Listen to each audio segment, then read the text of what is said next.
Hey everyone, welcome back to the channel. Today, we're diving into three fundamental laws of gases: Boyle's law, Charles's law, and the pressure law. These laws govern how gases behave under different conditions and are key concepts in chemistry and physics. Let's explore each of them in detail and see how they apply to everyday scenarios. First up, Boyle's law. This is a pressure-volume relationship. This law tells us that for a fixed amount of gas at a constant temperature, the pressure and volume are inversely related. The formula for this law is P1 multiplied by V1 equals P2 multiplied by V2, where P is pressure and V is volume. Essentially, when you decrease the volume of a gas, its pressure increases, and if you increase the volume, the pressure decreases. Simple, right? Think of a syringe as a perfect example of Boyle's law in action. When you pull the plunger back, you're increasing the volume inside the syringe, which decreases the pressure. If you push the plunger in, you reduce the volume, and the pressure inside rises, forcing the liquid out. This law is also critical in scuba diving.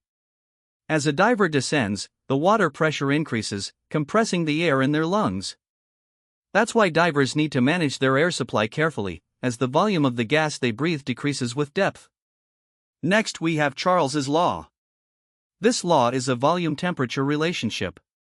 This law explains that for a fixed amount of gas at constant pressure, the volume is directly proportional to its temperature. The formula looks like this. V1 divided by T1 equals V2 divided by T2. Here, V stands for volume, and T stands for temperature, in Kelvin.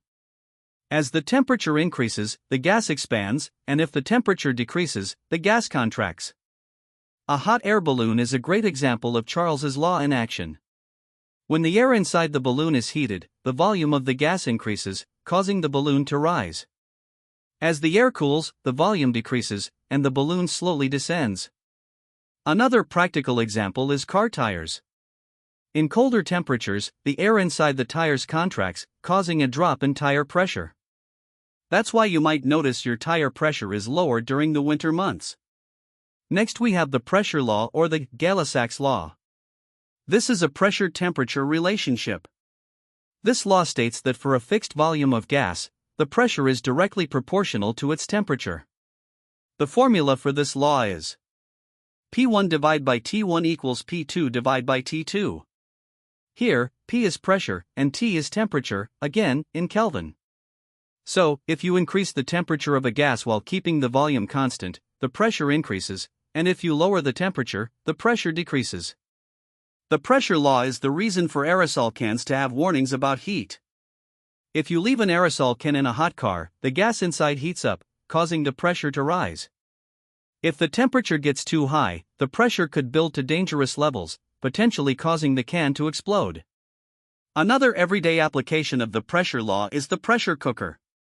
As the temperature inside the cooker increases, the pressure of the trapped steam also increases, cooking food faster. The combined gas law. So, we've talked about pressure, volume, and temperature. But what happens if all three are changing at once? That's where the combined gas law comes in. It combines Boyle's, Charles's, and the pressure law into one equation. P1 multiplied by V1 then divide by T1 equals P2 multiplied by V2 then divide by T2. This formula shows how pressure, volume, and temperature are related when none of them are constant. It's useful in situations where multiple factors are changing simultaneously, like in weather systems or in engines. So, there you have it. Boyle's law, Charles's law, the pressure law, and how they come together in the combined gas law.